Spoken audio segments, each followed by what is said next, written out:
Madam President, I rise today in shock and sorrow and in grief for my home state. And if I am honest, I rise really with a deep sense of anger about what is happening in our country in the area of gun violence and death. I stood here in March of 2021 after a gunman went on a rampage across metro Atlanta and snatched 8 precious souls, people with families and friends who love them dear. And here I am standing again, this time with the tragedy having occurred in Midtown Atlanta, right in my own backyard. And while this is still a developing situation, according to media reports, so far at least 5 people were shot, 5, on a random afternoon. And there's been 1 fatality, the others taken to the hospital. I want to take a moment and thank law enforcement officials for keeping us as safe as they can. I want to thank them for their work trying to apprehend this individual. I'm also thankful for local media who are keeping all of us informed, and I'm grateful for our first responders, the people in healthcare, the people on the front lines. We count on them every day to care for those who are injured, to respond to people in peril.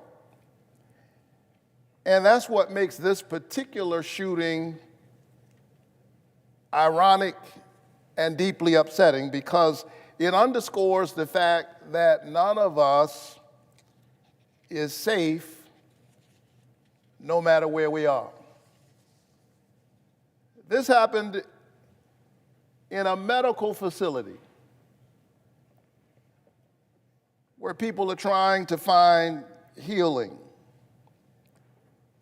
And so I want to underscore that, because there have been so many mass shootings, in fact, about 1 every day in this country this year, that tragically we act as if this is routine.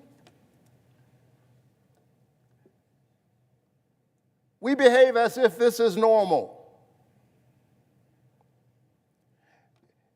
It is not normal. It is not right for us to live in a nation where nobody is safe no matter where they are. We're not safe in our schools. We're not safe in our workplaces. We're not safe at the grocery store.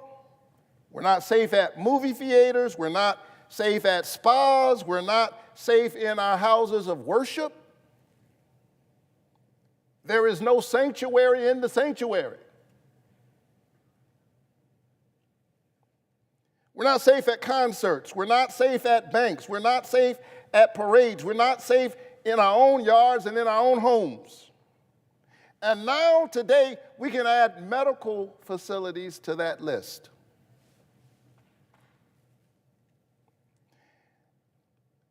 And still, we have done so very little in this building to respond. And in the American political square at large. And I think there's an unspoken assumption. I think that the unspoken assumption is that this can't happen to me. This won't happen to me. It won't happen to people that I love. But with a mass shooting every day,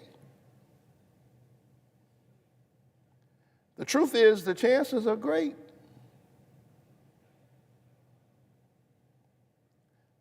I shudder to say it, but the truth is, in a real sense, is only a matter of time that this kind of tragedy comes knocking on your door.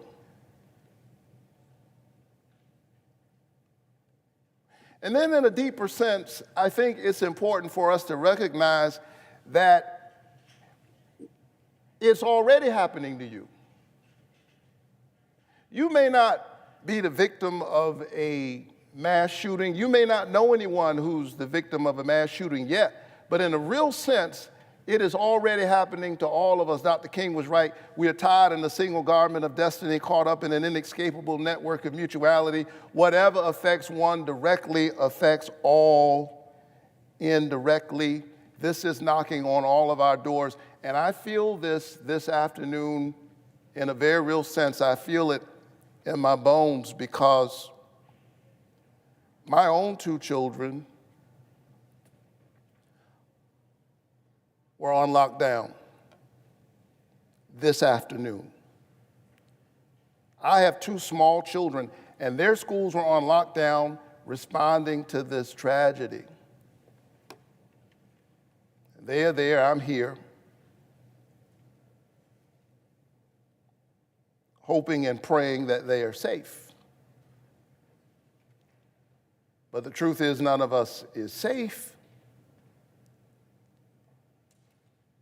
As a pastor, I'm praying for those who are affected by this tragedy, but I hasten to say that thoughts and prayers are not enough. And in fact, it is a contradiction to say that you are thinking and praying and then do nothing. It is to make a mockery of prayer.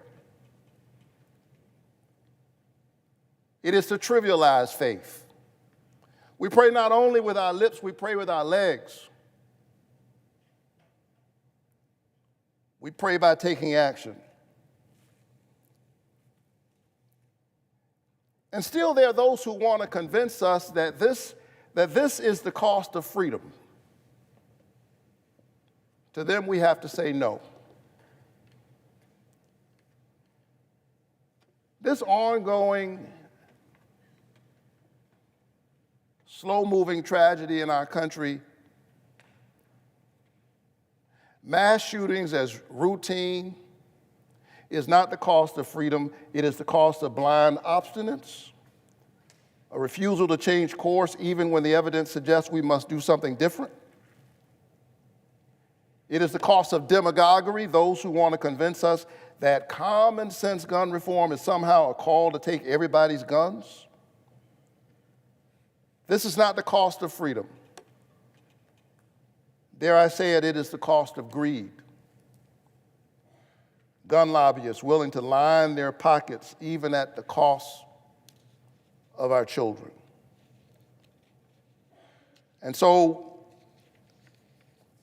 we must act. I'm proud of the fact that we did, after 30 years, pass some gun safety legislation here last Congress. It was a significant piece of legislation, but obviously it's not enough.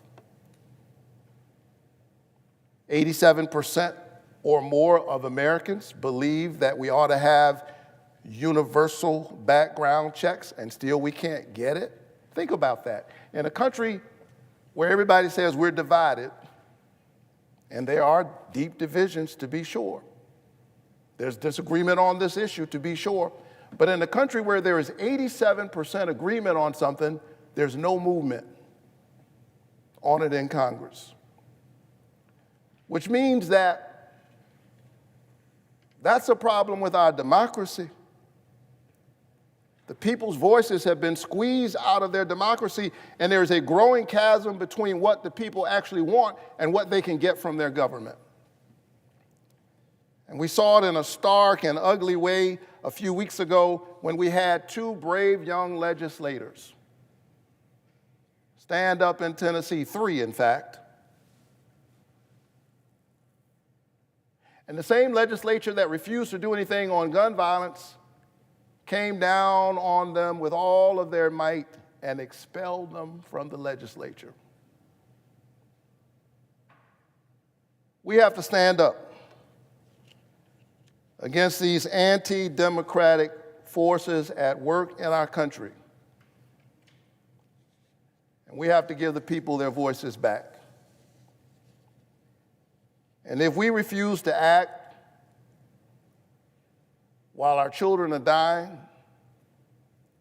and in a moment when no one is safe, then shame on us. Shame on us if we allow this to happen and we do absolutely nothing.